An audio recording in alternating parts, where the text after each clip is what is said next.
ഇന്ന് കടലിൽ പോയിട്ട് ബോട്ടിൽ ഒരു സൺസെറ്റ് ഒക്കെ കണ്ട് നല്ലൊരു മീൻപിടുത്താണ് ഇന്നത്തെ പരിപാടി. ഇതൊക്കെയാണ് നമ്മൾ ഇന്ന് ഫിഷിങ്ങിനായിട്ട് കാസ്റ്റ് ചെയ്യാൻ വേണ്ടി യൂസ് ചെയ്യുന്ന ജിഗ്, ഫിഷിംഗ് റോഡ് എന്നിവയൊക്കെ. നമ്മളിപ്പോ നിൽക്കുന്ന ഐലൻഡിൽ ഇവിടെ ഇലക്ഷൻ ഒക്കെ ആയതുകൊണ്ട് തോരണങ്ങളും അലങ്കോല പണികളൊക്കെയാണ് നമ്മളിവിടെ കാണുന്നത്. അങ്ങനെ ബോട്ടിന്റെ ഹോട്ടലിൽ ഫിഷിംഗ് റോഡ് എല്ലാം കുത്തിവെച്ച് ഞങ്ങൾ ഫസ്റ്റ് സ്പോട്ടിൽ നോക്കി യാത്ര തുടങ്ങി. മാൽഡീവ്സിൽ വലയിടൽ നിരോധിച്ചിട്ടുള്ള കാരണം തന്നെ ഷാർക്ക്, സ്റ്റിംഗ്രെ, ഡോൾഫിൻ എന്നിവയ്ക്കൊക്കെ സമ്പൂർണ്ണ ഫ്രീഡമാണ് ഇവിടെ. അങ്ങനെ ആദ്യത്തെ സ്പോട്ടിലെത്തി. കാസ്റ്റ് ചെയ്ത് കുറച്ചു നേരം കാത്തുനിന്ന് ആദ്യം തന്നെ കിട്ടിയത് ഒരു സ്നാപ്പർ ആയിരുന്നു. പിന്നെ ലൈൻ സ്നേപ്പർ എന്നാണ് പറയുന്നത്. പിന്നെ അപ്പൊ തന്നെ ഒരു ട്രിഗർ ഫിഷിനെയും കിട്ടിയിരുന്നു, പക്ഷെ അതിനെ ഞങ്ങൾ വിട്ടുകളഞ്ഞു. അങ്ങനെ പിന്നെ യാത്ര തുടർന്ന് വേറൊരു സ്പോട്ടിലേക്ക് എത്തി.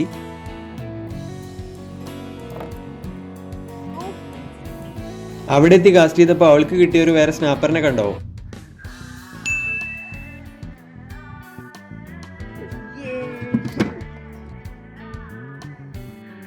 പിന്നെ ബോട്ടിലുള്ള ഏട്ടന് ഒരു മാക്രൽ ട്യൂണയാണ് കിട്ടിയത്. ഇത് നല്ല ടേസ്റ്റുള്ള മീനാട്ടോ.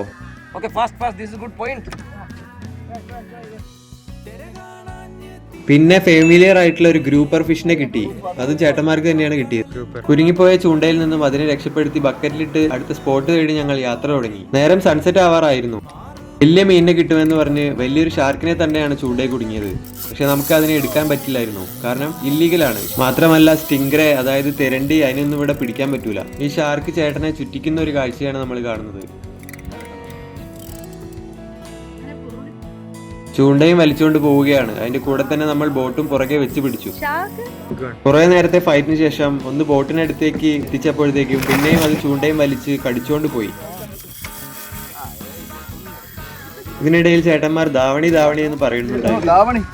ഞാൻ വിചാരിച്ചത് ധാവണിയാണെന്നാണ്, പക്ഷെ അത് ധാവണി അല്ലായിരുന്നു. അത് ഗാഫുക്കാണ്. ഗാഫുക്കിനെയാണ് അവർ ധാവണി എന്ന് പറയുന്നത്. ധാവണി കൊണ്ട് ചൂണ്ടക്കൊളത്ത് ഊരി മാറ്റി. ഓറഞ്ച് നിറത്തിലുള്ള ആകാശം കണ്ട് കോൾഡ് കോഫിയൊക്കെ കുടിച്ച് ഞങ്ങൾ അടുത്ത സ്പോട്ടിലേക്ക് പോയി. അങ്ങനെ ആ സമയത്തെ കാസ്റ്റിങ്ങിനിടയിൽ ഒരു ഹെവൻലി സൺസെറ്റും നല്ലൊരു അറ്റ്മോസ്ഫിയറും ഞങ്ങൾക്ക് ആസ്വദിക്കാനായി പറ്റി.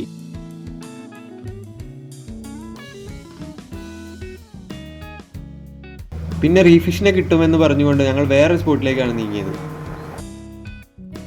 അവിടെയാണെങ്കിൽ കുറെ അധികം ബറക്കോഡ ഫിഷാണ് നമുക്ക് കിട്ടിയത്. ബറക്കോഡ എന്ന് പറയുന്ന നാട്ടിലെ ശീലാവ് എന്ന മീനാണ്. കൂട്ടത്തിൽ ഒന്നിനെ അവളും അങ്ങ് റാഞ്ചി. നേരം അങ്ങനെ ഇരുട്ടി തുടങ്ങി.